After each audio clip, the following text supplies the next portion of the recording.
ప్రభువు పరిశుద్ధ నామానికి స్తోత్రాలు. మన ప్రభువును రక్షకుడైన యేసుక్రీస్తు నామమున మీకు శుభములు తెలియచేయుచు ఉన్నాను.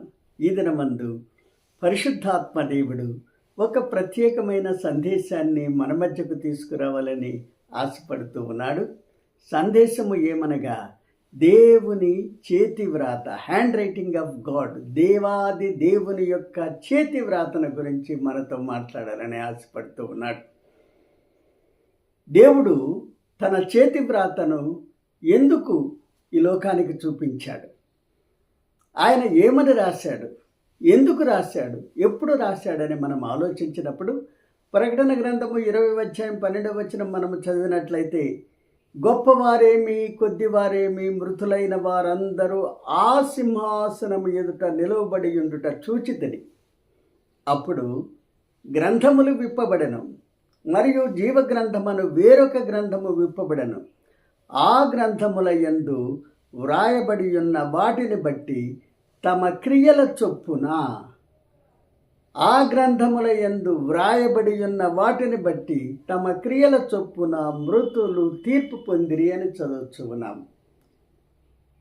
దైవజనుడైనటువంటి యోహాను భక్తుడు పద్మాసు దీవులో బంధించబడినప్పుడు ఆయన గొప్ప దర్శనాన్ని పొందాడు. ఆ దర్శనములో అతడు చూచినది మనకు బయలుపరుస్తూ ఉన్నాడు.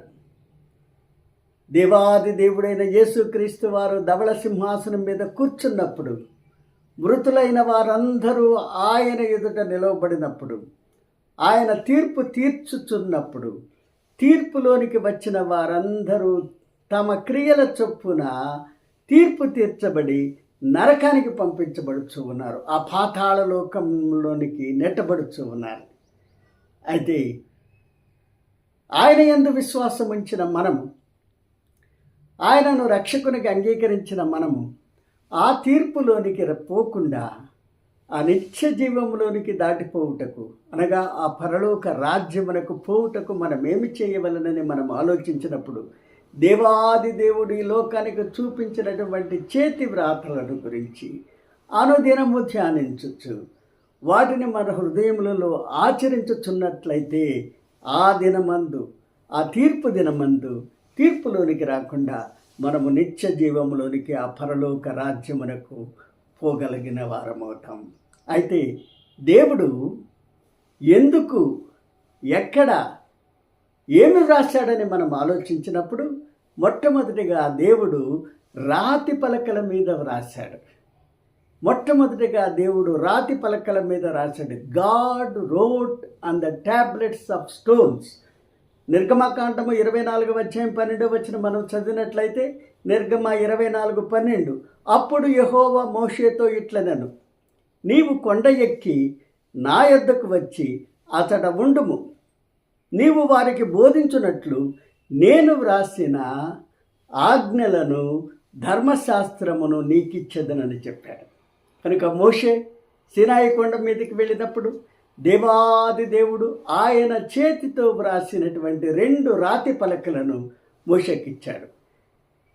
ధర్మశాస్త్రమును, అనగా 10 ఆజ్ఞలను ఆ 2 పలకల మీద పొందుపరిచి మోషేకిచ్చాడు. కనుక ఏమిటి ఆ ధర్మశాస్త్రము, ఏమిటి 10 ఆజ్ఞలని మనం ఆలోచించినప్పుడు, మొట్టమొదటిగా నేను తప్ప వేరొక దేవుడు నీకు ఉండకూడదు. అయితే ఈ లోకములో మనము చూసినట్లయితే ఆయనను మాత్రమే నిజమైన దేవునిగా గుర్తించక అనేక రకాలైన దేవుళ్లను ఈ లోకములో పూజిస్తూ ఉన్నారు. రెండవదిగా, పైన ఆకాశమందు కానీ, క్రింద భూమి యందు కానీ, నీటి యందు కానీ ఏ రూపమును, ఏ విగ్రహమును నీవు చేయకూడదు, దానికి నమస్కరించకూడదని చెప్పాడు.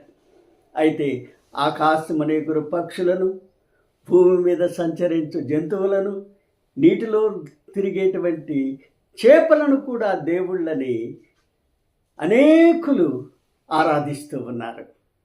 మూడవదిగా నీ దేవుని నామాన్ని వ్యర్థముగా ఉచ్చరించకూడదని చెప్తూ ఉన్నాడు. అనేకులు దేవాది దేవుని నామాన్ని వ్యర్థంగా ఉచ్చరించుతూ ఉన్నారు. 4వదిగా విశ్రాంతి దినమును పరిశుద్ధంగా ఆచరించమన్నాడు. అయితే ఆ దినమే అనేక పనులను పెట్టుకొని దేవుని సన్నిధికి రాలేకపోతూ ఉన్నారు. కొంతమంది టీవీల ముందు కూర్చొని తమ సమయమంతను వృధా చేయొచ్చు, దేవుని యొక్క ఆలయానికి వచ్చి పరిశుద్ధంగా ఆచరించలేకపోతూ ఉన్నారు. ఐదవదిగా, దేవుడు నీకిచ్చిన దేశములో దీర్ఘాయుష్మంతుడిగా ఉండుటకు నీ తండ్రిని తల్లిని సన్మానించమన్నాడు. ఈ లోకంలో మనము చూసినట్లయితే అనేకులు తల్లిదండ్రులను విడిచివేయచ్చు ఉన్నారు. బస్ స్టాండ్లోనూ రైల్వే స్టేషన్లోనూ తీసుకొచ్చి అక్కడ విడిచి వెళ్ళిపోతూ ఉన్నారు. ఎంత అన్యాయం అండి, ఎంత అక్రమం! వారు చిన్న వయసు నుంచి ఎంతో ప్రేమను కనపరిచి పెంచుకున్న బిడ్డలు అవసాన దశలో వారిని విడిచి వెళుతూ ఉన్నారు.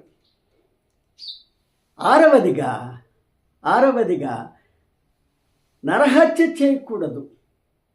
ఈ లోకంలో చూసినట్లయితే ఒక రోజుకి కొన్ని వేల హత్యలు చేస్తూ ఉన్నారు. వ్యభిచరించకూడదు. అనేక ప్రాంతాలలో ఈ వ్యభిచారము ఒక వ్యాపారముగా మారిపోవచ్చు ఉన్నది. అనేక మందిని హింసిస్తున్నారు, బాధిస్తూ ఉన్నారు. వారిపైన అత్యాచారాలు చేయించు ఉన్నారు. నరహత్య చేయకూడదు, వ్యభిచరించకూడదు, దొంగిలించకూడదు. ఎక్కడ చూచినా దొంగతనం, ఎక్కడ చూచినా మోసము, దగ ఈ లోకంలో మనము చూస్తూ ఉన్నాం. నీ పొరుగు వాని మీద ఎటువంటి అబద్ధ సాక్ష్యం పలుకకూడదు. నీ పొరుగు వానిని దేనిని ఆశించకూడదు. కనుక దేవాది దేవుడు ఈ 10 ఆజ్ఞలను ఎందుకు ఇచ్చాడంటే మనకు ఒక నిబంధనలు ఇచ్చి ఆ యొక్క 10 ఆజ్ఞల ద్వారా పరిశుద్ధంగా జీవించడానికి మనకిచ్చాడు. దేవాది దేవుడు ఇశ్రాయేలులను ఐగుప్తు బానిసత్వము నుండి విడిపించి పాలు తేనెలు ప్రవహించి ప్రదేశానికి నడిపించేటప్పుడు వారు పాపము చేసి శాపం వారి మీదకి తీసుకుని వచ్చి శిక్షకు పాత్రులై దేవునికి దూరం అయిపోయారు. వారిని రక్షించడానికి, వారిని సరైన మార్గములో ఉంచడానికి దేవాది దేవుడు మోషేకు 2 రాతి పలకలను 10 ఆజ్ఞలు ఇచ్చాడు. ఆ దినమే కాదు, ఈ దినము కూడా ఆయనను అంగీకరించిన వారందరూ 10 ఆజ్ఞలను వారి జీవితములలో పాటించుచు వాటిని ధ్యానించుచు ఎవరైతే ఆచరిస్తూ ఉన్నారో అటువంటి వారు నరకానికి పోకుండా ఆ జీవములోనికి, ఆ పరలోక రాజ్యానికి పోయేవారై ఉంటున్నారు. నా ప్రియ సహోదరి, నా ప్రియమైన సహోదరుడా, ఆ దినము నుండి ఈ దినం వరకు ఈ 10 ఆజ్ఞలను పాటించిన వారు ఎవ్వరునూ లేరు. అందరూ తప్పిపోయిన వారే. అయితే ఒకే ఒక వ్యక్తి ఆ దినము నుండి ఈ దినం వరకు 10 ఆజ్ఞలను పాటించిన ఒకే ఒక వ్యక్తి యేసుక్రీస్తు వారు మాత్రమే. మన వ్యక్తిగత జీవితంలో ఆ ప్రభువుని, యేసుక్రీస్తుని మన హృదయంలోనికి ఆహ్వానించినట్లయితే, ఆయన మన హృదయంలో జీవించుచున్నట్లయితే ఈ 10 ఆజ్ఞలను పాటించడానికి ఆయన శక్తినిచ్చే దేవుడై ఉన్నాడు. పరిశుద్ధులుగా, పవిత్రులుగా జీవించడానికి కృప దయచేసేవారుగా ఉన్నాడు. ఆయన స్వరూపంలోనికి మనల్ని మార్చేవారిగా ఉన్నాడు. ఆ దినం ముందు ధవళ సింహాసనం ముందు నిలబడకుండా ఆ పరలోక రాజ్యానికి పోయేటువంటి శక్తిని మనకు ప్రసాదించు దేవుడై ఉన్నాడు. 2 కొరింథీయులకు రాసిన పత్రిక 5వ అధ్యాయం 17వ వచనం మనం చదివినట్లయితే, ఎవడైనను క్రీస్తునందున్న ఎడల వాడు నూతన సృష్టి, పాతవి గతించను, ఇదిగో సమస్తమును క్రొత్తవాయను అని చదువుతూ ఉన్నాము. రోమీయులకు రాసిన పత్రిక 8వ అధ్యాయం 1వ వచనం మనం చదివినట్లయితే, ఇప్పుడు క్రీస్తునందున్న వారికి ఏ శిక్షా విధి లేదు కనుక ఆ శిక్షకు పాత్రులము కాకుండా, ఆ తీర్పులోనికి రాకుండా, ఆ శిక్షకు పాత్రలము కాకుండా, నరకానికి పోకుండా ఆ పరలోక రాజ్యానికి పోవాలంటే ఆ యేసుక్రీస్తుని మన హృదయంలోనికి ఆహ్వానించి ఆయన ఇచ్చే శక్తి ద్వారా 10 ఆజ్ఞలను పాటించడానికి శక్తి కలిగిన వారమై ఉండాలి. రెండవదిగా దేవుడు ఎక్కడ రాశాడు, ఎందుకు రాశాడు, ఎప్పుడు రాశాడని మనం ఆలోచించినప్పుడు, రెండవదిగా దేవుడు గోడ మీద రాశాడు. రెండవదిగా గోడ మీద వ్రాశాడు, God wrote on the plaster of wall.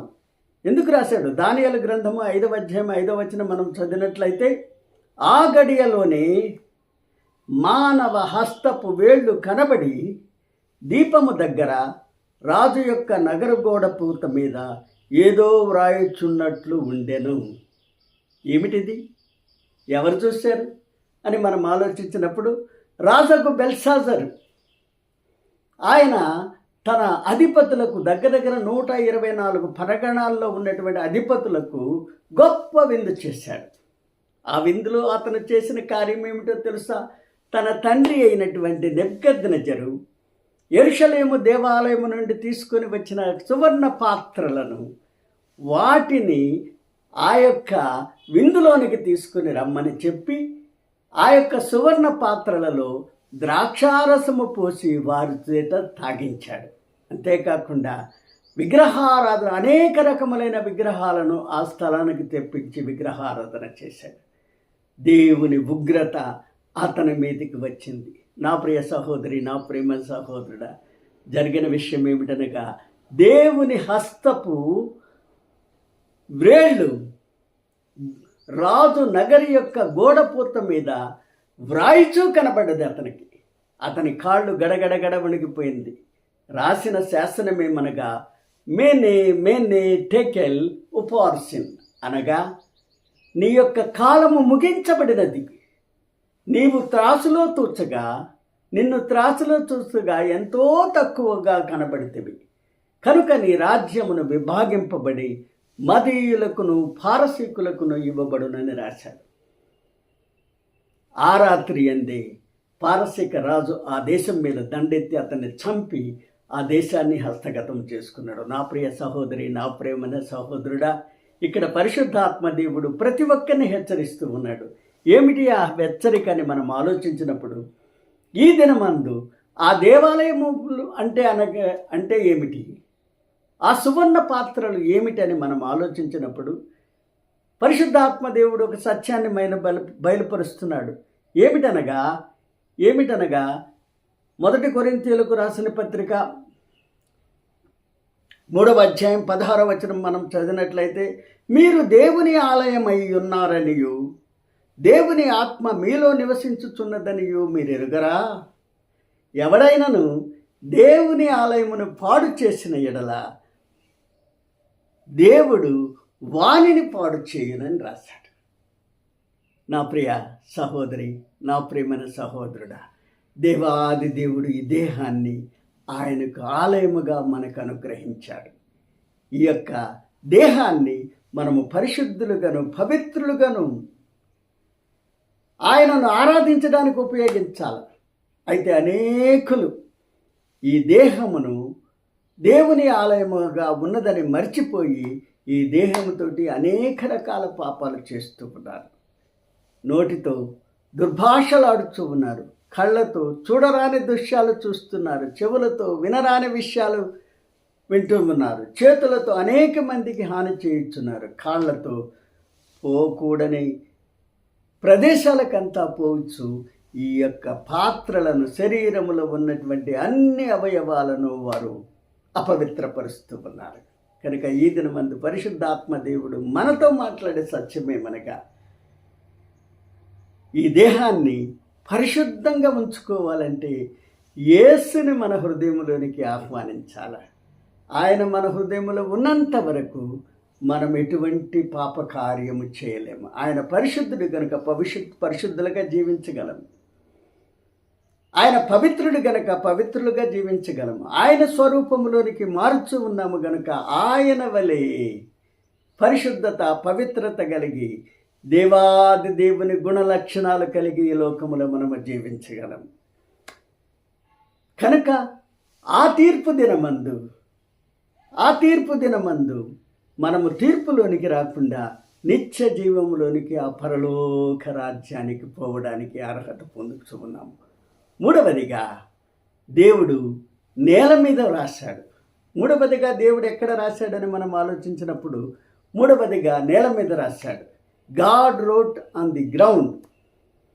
యోహాను సువార్త 8వ అధ్యాయం 6వ వచనం మనం చదివినట్లయితే, ఆయన మీద నేరము మోపవలెనని ఆయనను శోధించుచు ఈలాగు అడిగిరి. అయితే యేసు వంగి నేల మీద ఏమో వ్రాయిచ్చు ఉండెను. ఎందుకు రాశాడండి? నేల మీద రాయడానికి గల కారణం ఏమిటి? యేసుక్రీస్తు వారు ఈ లోకములో ఉన్నప్పుడు ఆయన స్వల్పకాల వ్యవధిలో అనేక అద్భుతాలు, ఆశ్చర్యకార్యాలు చేశాడు. అనేక అద్భుతమైన ప్రసంగాలు చేశాడు. జనులు తండోపతండాలుగా, వందలు, వేలుగా ఆయన్ని వెంబడించారు. ఇది చూచినటువంటి శాస్త్రులు, పరిసయ్యులు, ఇది చూచినటువంటి యాజకులు, ప్రధాన యాజకులు ఆయన మీద కుట్ర పన్ని ఆయన మీద ఏదో ఒక నేరము మోపాలని రాత్రంతయును తిరిగి, ఆయన దేవాలయములో బోధించుతూ ఉన్నప్పుడు రాత్రంతా తిరిగి ఒక వ్యభిచారములో పట్టబడినటువంటి ఒక స్త్రీని తీసుకొచ్చి ఆయన ముందు నిలబెట్టారు.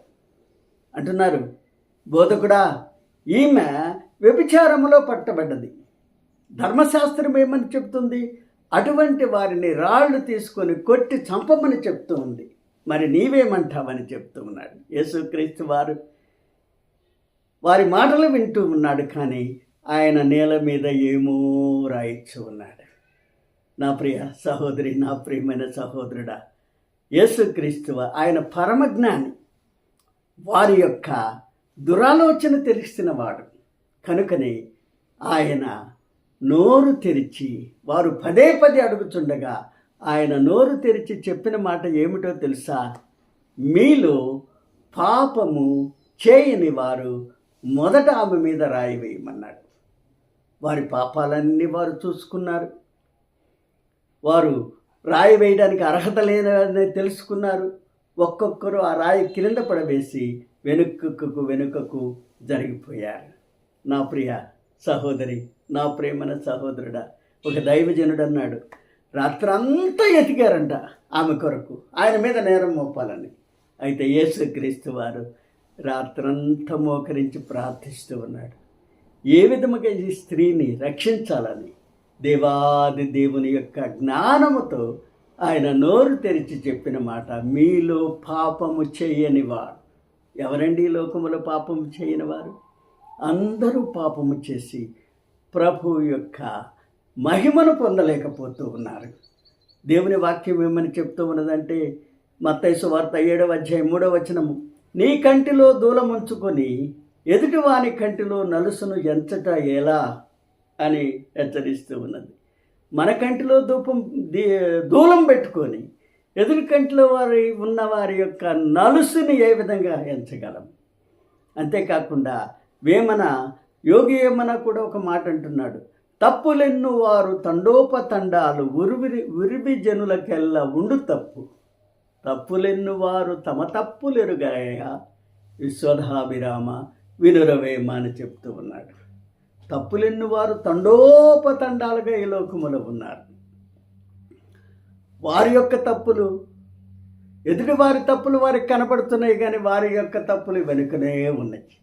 కనుక ఈ దినమందు పరిశుద్ధాత్మ దేవుడు ప్రతి ఒక్కరిని హెచ్చరిస్తూ ఉన్నాడు. మనము ఒక ఏలు చూపించినట్లయితే 3 వేళ్ళు మనలను చూపించచ్చు ఉన్నది.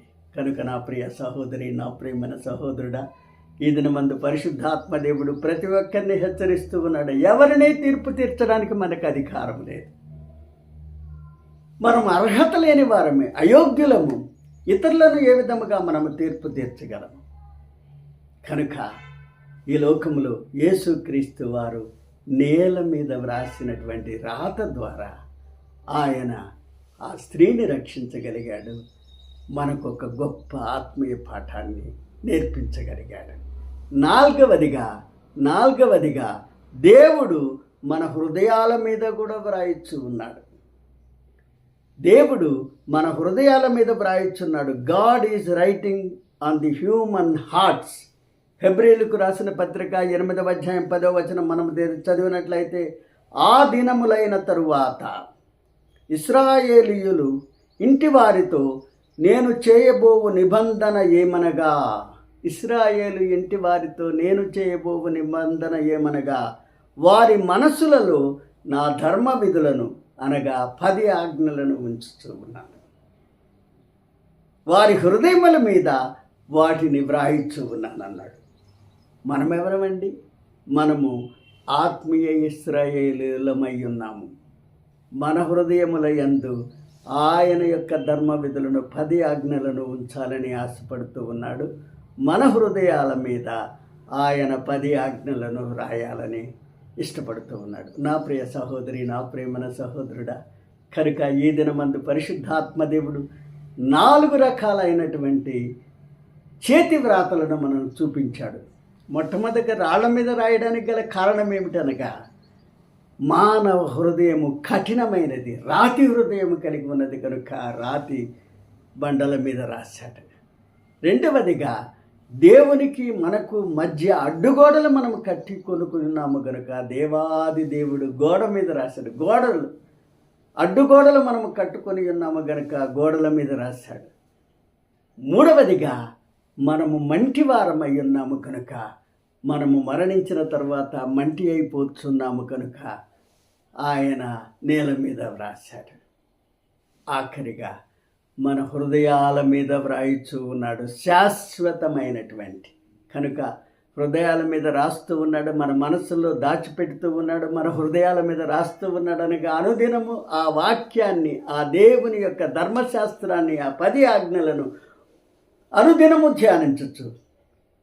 ఆయనకు ఇష్టలుగా ఈ లోకములో మనము జీవించినట్లయితే ఆ దినమందు ధవళ సింహాసనం మీద ఆ న్యాయాధిపతి కూర్చున్న దినమందు మనము తీర్పులోనికి రాకుండా ఆ పరలోక రాజ్యమునకు పోవుటకు అర్హత పొందుతాం. ఈ వాక్యం వినుచున్న ప్రతి కుటుంబాన్ని దేవాది దేవుడు దీవించునుగాక. ప్రతి కుటుంబాన్ని పరిశుద్ధులుగాను పవిత్రులుగాను జీవించడానికి సహాయపడునుగాక. ప్రతి కుటుంబము చుట్టూ ఆయన పరిశుద్ధ దేవదూతలను కాపలా ఉంచునుగాక. ప్రతి కుటుంబాన్ని ఆ యొక్క తీర్పులోనికి రాకుండా ఆ నిత్య జీవములోనికి, ఆ పరలోక రాజ్యానికి తీసుకొని పోవునుగాక. దేవుడు మనల్ని దీవించునుగాక. ఒక్క నిమిషం ప్రార్థన చేద్దాం. పరిశుద్ధుడైన దేవా, నీ పాదాలకి వందనాలు. నీ స్వరమును విప్పి నాతో, మాతో, మా అందరితో మాట్లాడేవు దేవా. అయ్యా, నీవు రాసినటువంటి 4 చేతి వ్రాతల గురించి మాతో మాట్లాడినందుకై స్తోత్రాలు. మేము ఒక్కరము తప్పిపోకుండా ప్రభువా, నీ యొక్క వాక్యాన్ని అనుదినము ధ్యానించు వారమై, నీ ఆజ్ఞలను అనుదినము పాటించు వారమై తండ్రి, నీవు ధవళ సింహాసనము యందు కూర్చున్నప్పుడు తీర్పులోనికి రాకుండా నిత్య జీవములోనికి పోవడానికి సహాయపడమని మా ప్రభువును మా రక్షకుడైన యేసుక్రీస్తు పరిశుద్ధ నామమును అడిగి వేడుకొనుచున్నాము తండ్రి. ఆమేన్, ఆమేన్, ఆమేన్. దేవుడు మనలను దీవించునుగాక.